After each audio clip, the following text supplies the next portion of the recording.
Hi guys, I'm Shmee. Hello and welcome back to the channel where you join me back at the Shmuseum today for one of my What's Next updates. We have plenty to talk about. I've been away for a while in the Middle East and then over in Germany, but today I want to open up the boxes that I have balanced here on the back of the SLS, which contain some spec samples from Zenvo for the TSR-S, and we'll start talking about that. I'd like to update you on the missing Shmeemobiles. There are currently 7 cars from my collection that are not here at the garage right now, plus talk about the new arrivals in 2022. There are 3 new Shmeemobiles to arrive in the next 6 months. I'd like to give you an indication of what's coming and when, and on the opposite end of the spectrum, whether something might be departing in the near future also.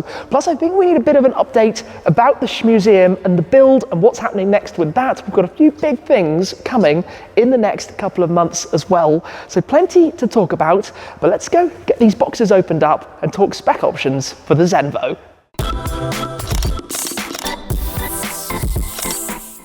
If you know my car collection, then you probably know how much I like my very bright and bold colour combinations. Case in point with the Aston GT8 in the blue and orange, and the most extreme example with the Lamborghini, the Hurricane STO in the Viola Bast with the yellow accents. We're missing some of the other very bright cars like the Solar Beam Yellow GT Black Series, the Grab a Lime, the bright green GT500, the Senna and the Ford GT, for example. But when the Zenvo is going to be arriving, it's going to be a bit of a flagship here in the collection, and I want it to be something very unique. The aim is always to build a theme that stands out, that's distinct, that makes the car instantly recognizable as a Shmeemobile and fit in when you have the whole collection together, which is why we have the 3 boxes here from Zenvo that represent 3 very different themes, 3 different colors. These are going to be a starting point where we'll then refine the paint color, build the exact specification, and work towards how exactly this is going to look. But with the Zenvo being the first, as I've described it, truly indisputable hypercar in the collection. The Senna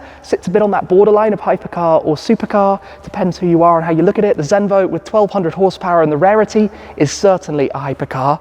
This is quite the process, and it's very cool to see exactly what Zenvo have sent through. So we've got these 3 boxes that we can open up together here. They are delicately balanced on the SLS, don't worry, we have PPF on the wing and also on the boot lid, so no problems there.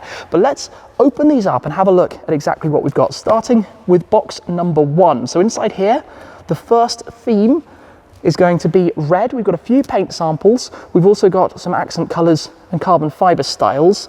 Have a look at this. What a stunning color, this candy red, to start us off. Look at that.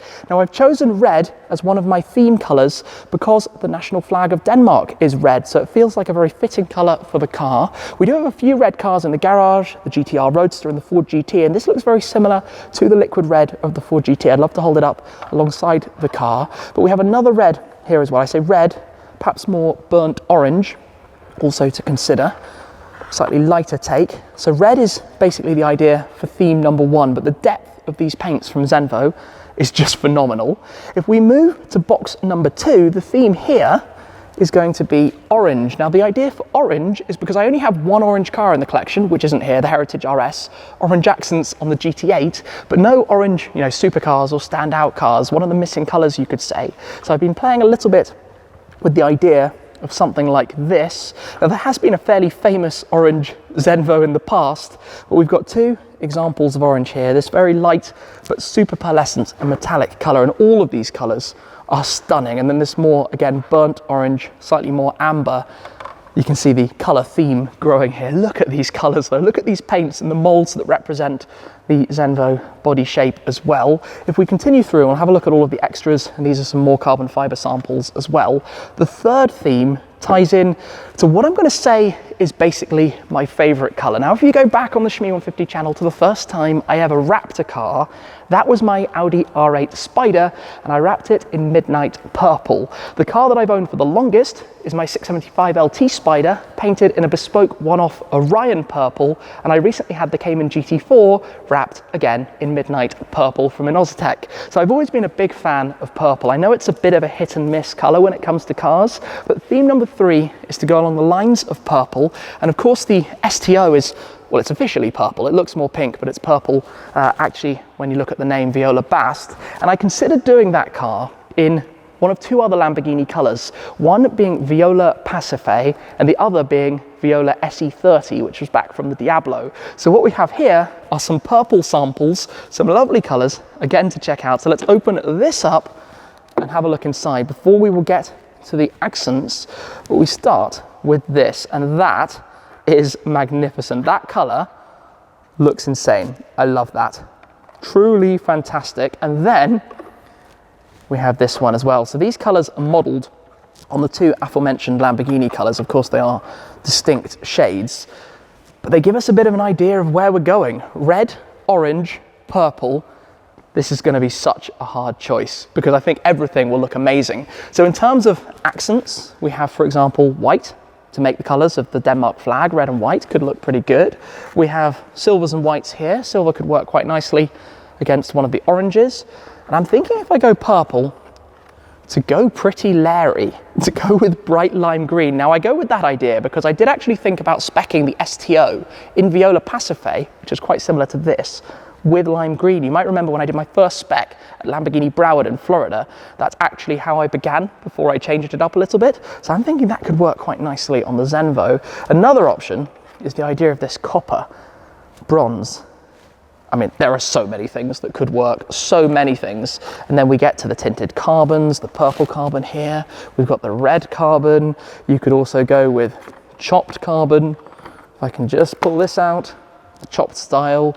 I've got a few more in here. There's so much to go through. It's so cool, but red, orange and purple are my current winning options, let's say. It's just going to be quite a process to narrow those down to then choose ultimately what it's going to be. Now, before we get onto the missing cars and what might be departing from the garage, let's talk about the future arrivals. Over the next 6 months, as I said, there are going to be 3 new Shmeemobiles, which all feels a little bit crazy. 3 new planned, ordered, spec'd Shmeemobiles, let's say. The first due in will be my first ever new Ferrari, the SF90 Stradale, which I believe is going to build in February or March, so probably delivery in March. If I can arrange things, I will certainly be getting that car to Italy to take it or to collect it from Maranello. We have to see exactly how that goes. Obviously, travel restrictions are going to play a big part in that. But to collect a Ferrari from Ferrari is going to be pretty special if I can make that happen. Either way, that will be the first in at springtime, ready for the year ahead. The car that will be in blue Electrico, the car that will have that lovely sand interior, the Sabia as it's called. I cannot wait for the SF90. Every time I see one, I get really very excited about it. Then the next arrival is going to be a little bit later than I originally expected it, and that will be the Lotus Emira. Now, I told you my specification for the Emira first edition. I'm going for the manual gearbox with the supercharged V6 engine, spec'd in Hethel yellow. So that's going to be pretty bright in here as well.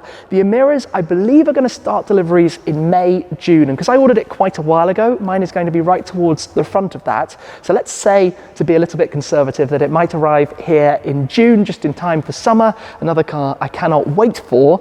And then it's the Zenvo. The Zenvo TSR-S should touch down at the start of summer. We'll have to see exactly which events that we're able to get it out to, but the team are going to be working very hard to get that through, which is why I need to get that specification completed sooner rather than later so that they can actually get started and make it happen. And that's when I'm going to be going out to the factory a lot more, filming various bits of the process as we see the car coming to life, this road to Zenvo story, to see it in person, to be part of it before ultimately taking delivery and starting the adventures around the world. So we know, in addition to all of the cars that are here, there's blue coming in, there's yellow coming in, and I wouldn't be too surprised if something unplanned probably comes in down the line. That tends to be the way. We'll see. There might be some spontaneous movers and shakers, you know, things like the C63 Black Series, the Vantage Roadster, and even the Clio just popped up out of nowhere. But we've got a lot of work to do as well with various of the cars that are here over on the Shmuseum channel. So a lot more to cover with that, I think, before getting too far ahead of ourselves. The 2 cars that I've just had out, and the weather at the moment is atrocious. Honestly, it is so bad. The flooding is awful. Have been at the SLS and the G63, and obviously driving this 400 miles back from Germany means it is now in an absolute state. Now, there is something cool about a pretty dirty supercar, but the SLS Black Series is a very rare, very valuable machine, and I'm not sure it's entirely appropriate. Come and have a look back here. The wheel barrels are filled with grime. This is going to need a serious cleanup. But nonetheless, it is driven. It's a permanent member of the garage, and it's kind of cool in a way. And the Mystic Blue just looks lovely. I can't wait actually to have the Ferrari Blue Electrico alongside the AMG Mystic Blue. The two colors should look lovely side by side. But much more appropriate for the weather is, of course, the G63, which is now 2.5 years old, a little bit over 2.5 years, in fact. And this is completely caked in grime because we have a lot of big puddles outside at the moment. Puddles, I think, a good half a foot deep just in the middle of the road. And that's where this is picking up the daily driver duties. I mean, it's been splashing up over the roof, to be completely honest. We've got bits of foliage attached around the spokes, but hey, maybe I'll just drive it a lot and get it as filthy as I possibly can. The topaz skin also holding up very well. It's amazing how quick time has flown by, 2.5 years with the G63, but there are a fair few cars currently missing from the garage. In fact, 7 of the Shmeemobiles are not here right now. Firstly, we have Brad's Abarth 124 tucked over there because he's currently running around in the team car, in the Audi RS3. The two cars, as you know, that are off for service, the Senna and the Ford GT, they're currently having their 3rd-year services. Both of them are just over 3 years old. Remember, I collected them at Christmas back in 2018. So that's 3 of the missing cars. 2 of the cars are on other continents, the GT Black Series over in Dubai and the GT500 in Miami, and the other 2 missing cars are at home at my flat, which are the Porsche Taycan Turbo S and the Ford Focus RS Heritage Edition. So I'll try and do a bit of swapping around to get those back at some point soon to return almost back towards the full garage that we have here. Now, the 2 guest cars that have been visiting, currently under covers, the 812 GTS and the Gunther Works, I think those are going to be heading off before too long. They've been staying for a little while, but might be returning onwards for the owner's next adventures. It's been fun to have them here. There are going to be quite a few changes here, in fact, coming up. So it does actually help a little bit that a few of the cars are currently out, although if they all start coming back, that's going to make life a little bit difficult. We will get to it. So what's going to be departing? That's one of the big questions. With a few new cars coming in, it's only right that something is going to have to head on out. And I haven't fully decided what the plans are going to be. Of course, there are a lot of cars that I consider in the permanent collection side of the garage, things like the Vantage GT8, obviously, the Clio, when we've done things with it, the C Black Series, the Vantage Roadster, the 675 LT Spider, maybe the STO down the line, the SLS, obviously the Ford GT, the Senna, the Heritage RS. But there are plenty of cars, that I enjoy driving for a period, sharing the experiences with them. Cars like the GR Yaris, the Taycan, the M3, the G63, cars that will be here for a while, but are eventually at some point in time going to move on. So I need to have a little bit more of a think about what I'm going to choose to let go. Maybe it won't be planned, something random will come up, a bit like the GT4, good offer comes in, off it goes, makes sense in those circumstances, although I would very much like, of course, a GT4 RS, if I'm lucky enough to get an allocation, but also interested in even a 718 Spider, I think would be pretty cool. So who knows on that front what's going to be the choice. But some things will change, some things will come, some things will go, just the way these things work out. So what's actually happening here then? Of course, we've had our makeshift office with the gazebos here, with heaters inside through winter, which has done the job very nicely, it has to be said. A very effective, efficient, affordable solution to having a desk somewhere pleasant with a lovely view of all of the cars. But the plan has always been to have some offices at this end of the garage and to have some car lifts down this side, which leads me on to a few things I'd like to update on. The first of those is to do with the lifts. The first lifts have actually arrived and we'll be covering installing those. It's a bit more complicated than you might think, and obviously this will be more on the Shmuseum channel, but basically with this kind of space, you have to make sure that the installation layout will work with the expansion joints that you have in the concrete and not being too close to the walls. So I'm not entirely sure whether we'll have them straight, whether we'll have them slightly diagonally angled, and how many we're going to be able to fit here. But we've got the first 4 or so ready to be installed. They've had to be manufactured and shipped over, and we'll talk much more about those very, very soon. The biggest part of the garage update is going to be what happens here. Now, we had some big plans, and we might have got a bit carried away with it all. And I have to be realistic from an affordability perspective, because it's a very expensive commitment being here in the first place, and I don't want to spend the price of a supercar on building an office that might not be right. So what we're thinking to do at the moment is basically to make a start, to put up a mezzanine, to have an upper floor, and then to start working on the rooms, the lounge downstairs, the kitchenette, the facilities, to start working on some office space upstairs, just to get something in, to get started with it. And if we do that, it will all I think in theory, happen pretty quickly. So that's the current intention. There's also, by the way, a third thing. A rather large, very exciting, almost Christmas present is going to be arriving here in the garage. Something that I cannot believe is actually here in a few days' time. Really very, very cool. So stay tuned for updates about that and about exactly what it's going to be, which I think will live probably on this side. Remember, the plan is that this is more the storage with the car lifts, so the cars that are basically currently there, for example, and this is more the flagship cars parked diagonally, a bit more of a museum. We'll have lots of things around when we've tidied it all up a little bit more, and we don't have cars just dumped under car covers. But that space behind will be an area for the new thing that's coming, without giving away too much at this stage, because it's not something that needs to come in and out all of the time. And working obviously with the space that we've got, the driveway will be more like here ultimately at the end of the day. So that's kind of the plan with what we're going to be doing with that. So there are lots of updates still to come. A lot of things that will be happening as we go into the new year here, obviously during this period of the worse weather, between the trips that I'm going to be doing out to Dubai to be with the GT Black Series, and perhaps back to the US to go out again and rejoin the GT500 in Miami, or maybe at some point go to the West Coast. We'll have to see. Before, down the line, a few more cars are going to be heading out to different events and things.